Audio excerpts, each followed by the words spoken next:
Before I get into the video, this video may contain spoilers for Outlaw King and maybe even Brotherhood, so if you haven't watched Outlaw King I highly suggest it. Though the movie does contain very, very serious gore and some nudity. Anyway, let's get on with the video. A while back, I encountered a movie called Outlaw King, a movie in which seemed interesting. So of course, I watched the movie. After the film was finished, I was pretty surprised by this movie. It was great with its stunning graphics and it overall was great for medieval lovers.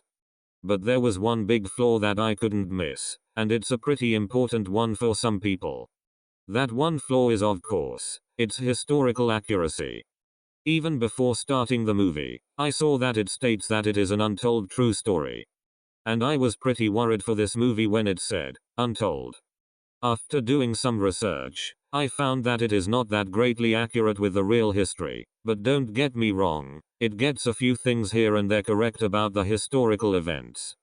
Like when Robert the Bruce murdered his political rival when given a threat, and other little things. But the film really gets the timeline confused. In the movie, Elizabeth, the wife of Robert the Bruce, was married to him after Robert the Bruce is crowned.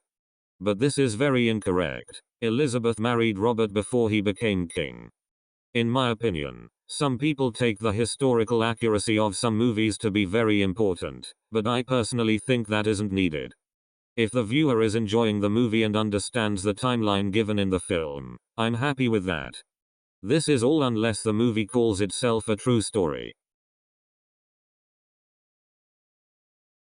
The director, David Mackenzie, was standing on thin ice when they said that this story is an untold true story. Because if it was untold, there wouldn't be much information on it.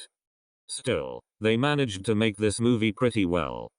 And if you are watching this thinking I didn't enjoy this movie, I for sure did. The final battle especially was a movie masterpiece. It was very strategically planned and didn't feel like they were fighting with no common goal. And the number of people on Robert the Bruce's side was limited, to make you feel a sense of tension. Now I'm no battle expert but they made a pretty good last stand with the limited resources they had. Anyway, we are here to critique a movie not one scene. So yes, I did enjoy the movie, but I thought it may trouble some people that the movie wasn't fully historically accurate.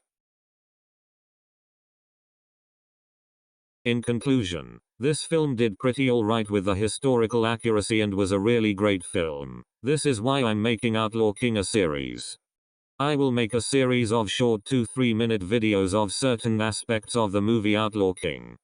If you think these types of videos are worth it, please tell me in the comments below, since I may do this with other movies.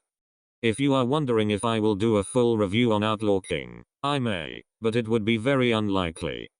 Sorry for all this talk that I'm sure you're not interested in, but I just want to say that the source of my information and research will be in the description below. Thank you for watching and as always, check your temperature, you may have the contagion.